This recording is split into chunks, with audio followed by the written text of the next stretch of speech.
This week's Torah portion is the beginning of the second book, the book of Exodus, the book of Shemos.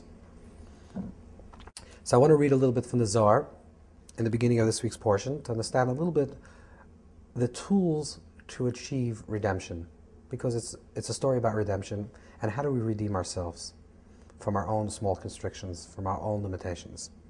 So the Zohar starts off like this. The Zohar starts off, Rabbi Shimon begins and opens Haya Dvar Hashem, that it starts off with the prophecy of Ezekiel. And the Zohar says, If Ezekiel in fact was a prophet, why does he reveal his prophecy to everybody? It was a private prophecy that he received. Why is he writing it down? Why is he telling it to everybody? And then the Zohar goes on to explain like this.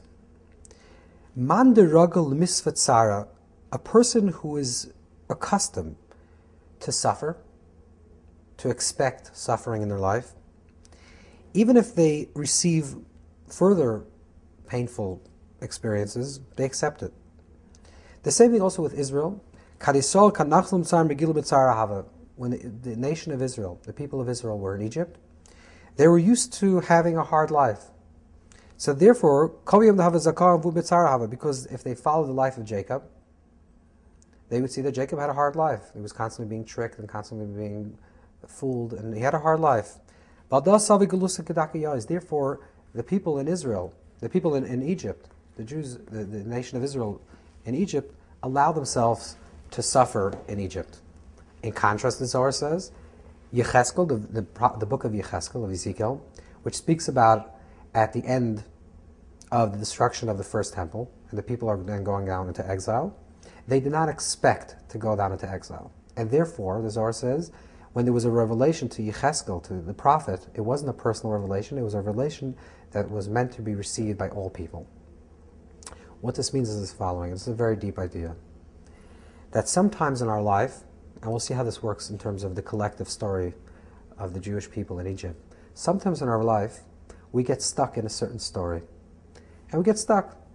And because we get stuck in the story, it's a small story, we subscribe to the story, we believe in the story, and that becomes our reality.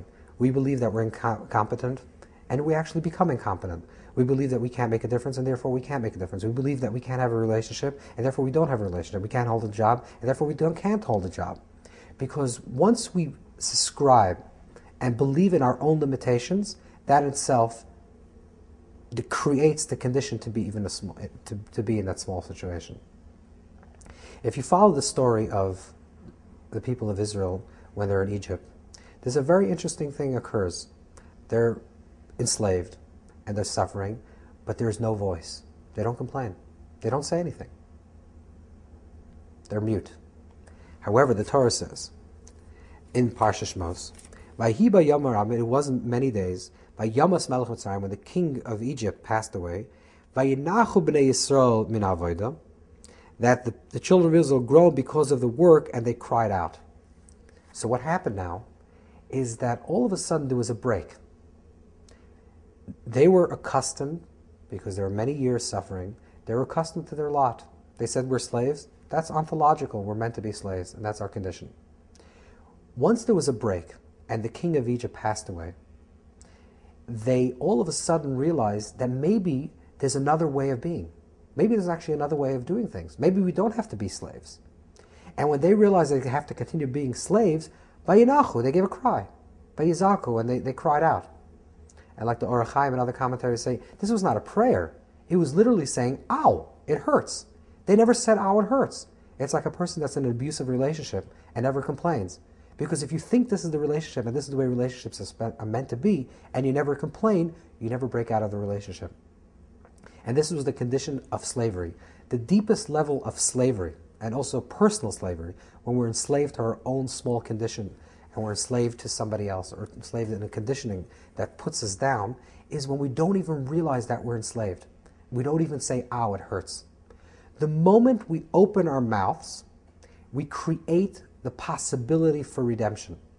When God, Hashem, appears to Moses, to Moshe Rabbeinu, and says, please take my people out of Egypt, go to the king of Pharaoh and tell him to let my people go, what does Moses say? I'm kvad peh, I can't speak. Why can't I speak? And he continues, I can't speak. And then he says, V'lo yishmu l'koili, they're not going to hear my voice. The reason why he can't speak is because there's no one to speak to. Why is there no one to speak to? Because everyone is stuck in their condition. The people of Israel are stuck in being slaves, and Pharaoh himself is stuck in a condition of enslaving other people. That's also a slavery. That's a mental slavery, that he feels the need to enslave another person. And everyone's stuck in their own little story, and there's no movement. Pharaoh, the great king, says, the Medrash, says he never had to relieve himself. He never had to go to the bathroom. What's the deeper Kabbalistic understanding of that? He's stuck. There's no movement. There's no fluidity. There's no flow. When the people of Israel just said, ow, it hurts, that created a softness within themselves. And then Vayishma Hashem es kolenu, God heard our prayers. Why did God hear our prayers? Because there was an opening below, which opened up the possibility for ourselves to be freed, and that gave the initial inspiration to start reaching our freedom. And this is a fascinating story because it starts off with a people that have no voice. Even though the whole story is called Shemot, which means names and voice. But if you look at the beginning of the whole tale, there are people that are voiceless people that have no names. There's a person from the house of Levi that marries a woman from the house of Levi.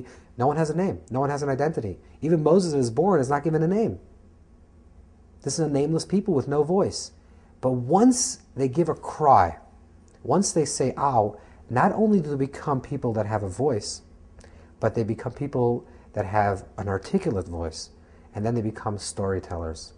And that's the story of redemption, when they're not only able to speak about their freedom, but they're also able to communicate to their children about their freedom. And this is the dream of leaving Egypt, is that you will leave Egypt and you will tell your children and your grandchildren the story of leaving Egypt. Because the people that started off with no voice became a people that were not only great orators, but also great storytellers, and were able to communicate to the next generation.